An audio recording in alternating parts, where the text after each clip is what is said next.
Hey y'all, it's Chimdi. So as you can see from the title of this video, this is gonna get a little dramatic. Alright, this is gonna be a little intense, and I do have footage that I am going to include, so just prepare yourself. Just think about someone as beautiful and lovely as me having a bad thing happen to them, which doesn't seem like it should happen. It doesn't seem fair, right? Let's get into it. So before we do, go ahead and give this video a like, subscribe. Yeah, leave me a comment. Have you ever been attacked abroad? Ooh, that's a grim, no, don't do that. I mean, unless you want to, we can get into it in the comments if you want, but or just be like, what was a time where you thought for sure things were gonna take a turn for the worst, but ended up being okay? I think that would be nice to hear in the comments. Okay, let's get into the video. So I did remote year from September of 2018 to September of 2019. And over that time, I traveled to over 16 countries, properly lived in 12 of them. And I really only have positive things to say about the experience because overall it was a really fantastic time. And there were some, of course, specific things that were like annoying or like tough, but for the most part, it was really transformative, really great. And so when I tell people about the program, I usually just emphasize that. But of course, there were some things that happened that were a bit unfortunate, and one of them was me getting attacked on the street in Malaysia. For context, I work full-time for a nonprofit. I work a regular 9 to 5. We spent 4 months in Asia, and so for 4 of those months, I was working from 9 p.m. to 5 a.m. because it was a full 12-hour difference from the East Coast hours that I was working. I didn't think that through. You know, when I signed up for remote year, I didn't really think what it would be like to spend 4 months living on this reversed time schedule where I was starting my day at 9 p.m. and at like 5 a.m. where folks were like, it's time to start my day. I was just like glaring at them angrily like, how dare you? It was what I had to do. So I was like, it's fine, I'm gonna make it work. So the first countries we were in were incredibly safe. Our first country in Asia was Vietnam, which is, the way we were staying was super duper safe. I lived in walking distance from the workspace. And so I was regularly walking by myself at like 3, 4, 5 in the morning. And that was normal. There was basically no one on the street. The streets were pretty much empty. And we lived near some kind of like government building. So there were like government officials like guarding that building. So I just felt totally safe, and I was told that it was totally safe. So after Vietnam, our next country was Thailand, and it was the same thing. We're in Chiang Mai, and the area was super duper safe. We were also in like a more kind of touristy part of town as well. And so I literally, there was a 7-Eleven that was like around the corner from where we stayed, and I would regularly walk out of the house at 4 a.m., walk by myself to that 7-Eleven, grab a couple snacks and come right back. I felt totally fine. I was completely unaccosted. It was all good. The third country was Japan. So as you can see, I'm just getting more and more comfortable with being awake and roaming around at night. And Japan is also incredibly safe where we're staying. We're staying in Kyoto. I had actually rented a bike for the month, which was super fun. I love that living experience because I really felt like I was like a part of the town because I'm like biking around and stuff. So this is 3 months now of just, you know, working these late night hours, having it be totally safe. So that's the energy I was bringing into Kuala Lumpur, Malaysia. The energy of Kuala Lumpur, Malaysia is very different. I felt a little bit more like how I did in Marrakesh, where I could feel the male gaze upon me. So our workspace was the furthest it had been from where I'd stayed. It was a good 20-minute walk, but it was a generally straightforward walk. You know, there were some areas of trees and stuff where there wasn't really a lot of foot traffic, but for the most part, it was major streets. So the way I would normally work is I would do a mix of like working in the workspace and just working at home, but sometimes it was nice to have, you know, that workspace environment. I think I never walked back as late as I was going to walk back, which was around 3 or 4 in the morning. And that day I talked to a couple of people, and I talked to one person, a black woman, and I was like, hey, how have you felt like walking back by yourself? She was like, I felt totally fine walking back. Like, it's been fine. She had walked back around like 2 a.m. And I talked to a guy, I talked to a white guy, and he was like, I felt totally fine walking back. And so hearing this from them, plus my own experience in these other countries, totally lulled me into a sense of security. It's maybe now like 3, 4 a.m. I've like done the majority of my work for the day. I put all of my stuff in my bag. And at this point, I've got my laptop. I think I also had my film camera, but I'm not sure. And I also had a folder of all of my like legal documents. We were traveling every month to a new country, and so I didn't want to have my social security card, my birth certificate. I didn't want to have all these important documents in my luggage in case something happened to my luggage, because we had a couple of instances of folks having their luggage lost. So I put all that stuff in my book bag, and so it was still in my book bag when I was walking back home. So I'm just like, it's like 3, 4 in the morning. I'm just like, I'm just walking. I'm not really even hustling. I'm just kind of walking normally. And I see 2 guys on a scooter as I'm walking. They're in front of me, and they like turn and go down the road. And I noticed them look at me, but I don't think much of it, and I'm just like kind of focused. But I did remember that, you know, because I was like aware of the fact that I was a woman by myself walking alone, but I was lulled into a sense of like, but I'll be okay because it's been 3.5 months at this point, right? I continue walking. I'm truly like at this point, like 2-3 minutes from the building where I'm staying. I can like see it, you know? And at that point, those same two guys pull back up next to me, and one hops up off the back and is like, you know, give me your, like starts like reaching for my bag, like give me your bag. And I've never been mugged before. I grew up in Baltimore City. People, you know, they watch The Wire and they think it's all dangerous, but truly I've never ever felt my life threatened at all. So if you had asked me like, oh, what do you think would happen if someone came up and attacked you? What do you think you would do? Like, I'd have to think about it because I wouldn't really know. But now I know what I would do, which was be like, fuck you! No, you're not gonna have my bag. Like, I was like, excuse me? And I had my stuff in there. I'm like, this is my, also the principal, like this is my stuff. You can't steal my stuff. What are you talking about? This is y'all problem, is you think I'm this gringo foreigner, and I promise you I'm from Baltimore City. So if you try to rob me, it's really not gonna work out for you. So yeah, they're just like grabbing on myself, and I'm just like, no, and I'm like, no, and I'm like cursing and stuff, and I'm just like yelling at them. And then at one point, the guy has one of those like U-lock, like you know those bike locks that are shaped like the U, and he starts whooping my ass with that thing, and I'm still yelling. I'm like, no, and I'm like shielding myself. I'm like wearing my like glasses because it was before I got my eye surgery. I made a video about that. Go ahead and watch it. So I'm like, my eyeglasses are askew, my like slides are all over the place, but I'm holding onto my bag. And at that point, I just start like yelling. I start yelling for help, and I think it just becomes readily apparent that they're not gonna get this bag for me. So eventually, they just give up and they toss down the lock, and the guy gets back on the bike, and the two of them drive away.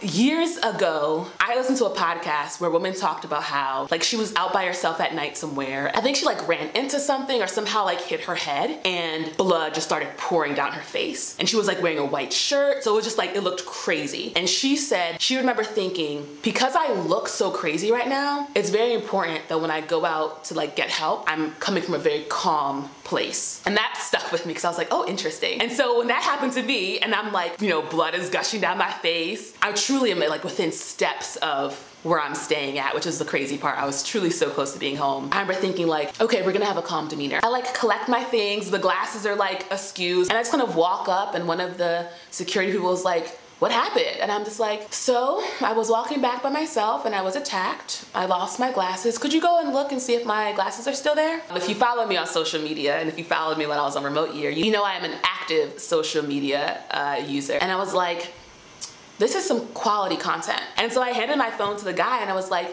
could you take a photo of me? And I know he must have been like, what the fuck?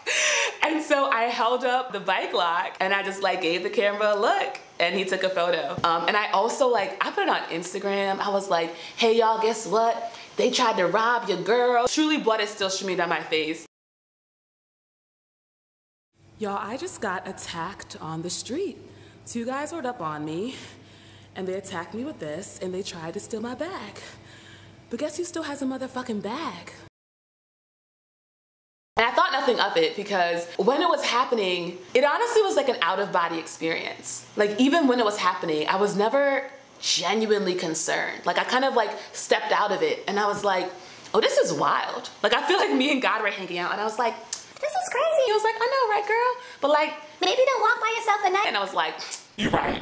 you're right, I shouldn't be doing that. I was like, yeah, girl. But yeah, I just had I never was actually worried. Like I was like, it'll be fine. Like even then I was like, this is fine. That's why I was so kind of flippant and like, yeah, I put it on like Instagram. And then folks were like DMing me like, are you okay? And I was like, oh no, like they're really worried about me. My family be really worried about me. Like, let me just delete this. I also had this idea around like, you know, usually when women are assaulted, people don't believe them. Like that's like a common thing to be like, well, what were you wearing? And like, did that really happen? And so I was like, I kind of want to have proof that this actually happened to me. And so I did record a video just for myself. I don't know if I knew at the moment that I would eventually use it for a YouTube video, but honestly, probably, because I love turning my life into content, and that was very on brand for me.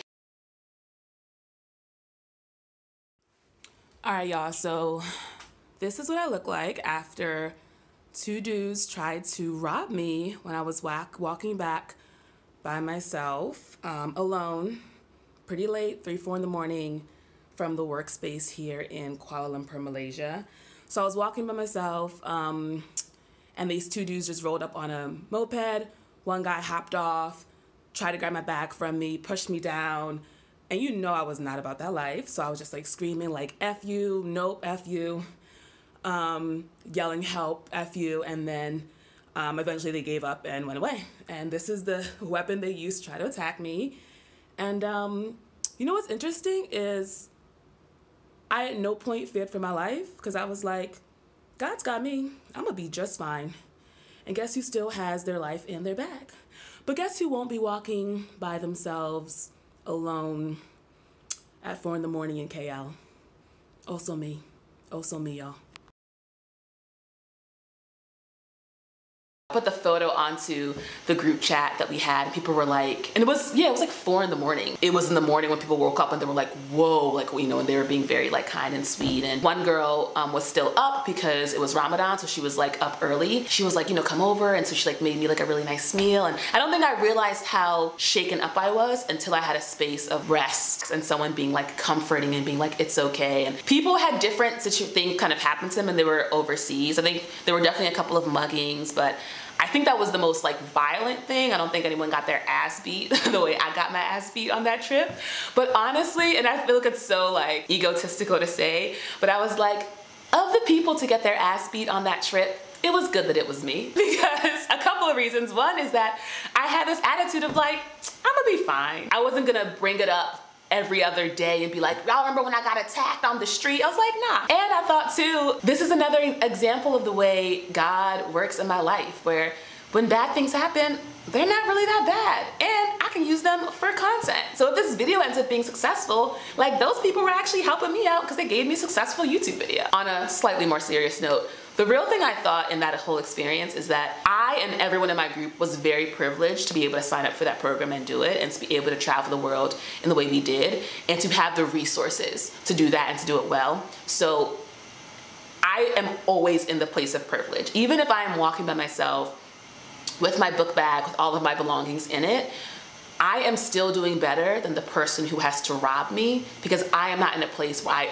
ever need to rob someone. Like I've never, ever felt the urge, either in my emotional spirit or in my economic reality, where I was like, I need to steal from someone violently just to get by, or because that's just what's going on with me, that's what I need to be doing right now. And what it did for me as well is made me realize just how much I had been walking by myself at night as a woman, being generally unaccosted and feeling generally safe. I think up until that point, even in America, like I didn't have any experience of personally being attacked, so I just didn't have that fear of it. So now I do walk around with more caution because I know what it's like to have, you know, to be attacked. And so I am really grateful for that, because now, because I'm like, maybe those places I've been to, maybe Vietnam and Thailand, actually weren't that safe. And I truly was, that was just the spirit of the Lord keeping those things from me. But he was like, girl, 3:30 in Kuala Lumpur, Malaysia, I need you to learn a lesson, because you get out of hand. and I'm like, thank you, Jesus.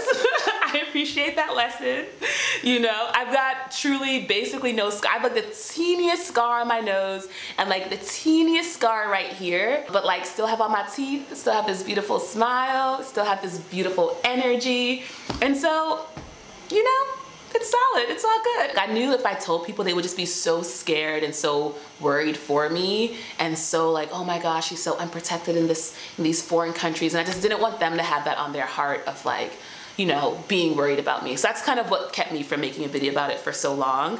But really what I'm coming to realize is that the more vulnerable you are, the more successful you'll be in all things, because it's you being truthful. And so I was like, you gotta need to do this for yourself, but also for your brand. So I was like, all right, time to make this video. And also I feel like enough time has passed, like it's been a whole year. And so I'm like, enough time has passed, so I think my family, if and when they watch this, they won't be super freaked out, I hope. And I just really do feel like it's a part of my testimony in terms of like, I really do believe God is always watching my back. And the verse is about like, when you walk through the fire. It's not about if you walk through the fire. It's like, no, you're gonna be in hard situations, but when you walk through the fire, know that the Lord is always there with you. And that's been my experience. And I feel like this is another way for me to do my work on this planet, which is to bring more of y'all to the Lord Jesus Christ. So, boom. But yeah, that is a story of me being attacked abroad. It is weird how cheerful I'm being about the whole thing. Just to be clear, I understand how weird this is. And I'm like, hey y'all, so I was attacked on the street. It was bloody. I realize that's weird, all right? But I feel blessed. I know that I was like, it worked. It was fine. Like, I was safe, I was fine, I didn't get hurt, there was no long-term damage, and I now have another way of thinking about the world, and I have more gratitude for the fact that, for me, that was hopefully a once-in-a-lifetime thing. Like, some people live a life where they are regularly being attacked and they regularly are dealing with that kind of danger, or they're the ones who are regularly perpetuating it and they are regularly having that darkness in their spirit, and that's what they do in the world, is like bring out that energy. And I'm really blessed that truly I got a taste of it once, and here I am chilling just fine. So yeah. All right, I hope you enjoyed that video. I hope you enjoyed it, but I'm like, should you have enjoyed it? Are you crying right now? You should be crying.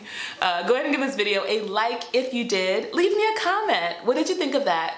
How do you feel after hearing that? Are you like really sad because you're like, wow, Shimdi of all people has been attacked. It can really happen to anyone. or are you like just astounded at my ability to maintain my positive attitude? Give me a heads up. I kind of do want to know if you can relate to that story, but I also don't want to bring up any trauma if this would be traumatizing for you. So, you know, engage as you feel comfortable, but I would love to get into it in the comments. Yeah, otherwise I should say Kuala Lumpur was fine. I don't like talking crap about countries because there's so much. A country is huge, so you don't really know a country from a month. So I can't really say anything, but I did not enjoy my time. It was real hot, y'all. It was real hot.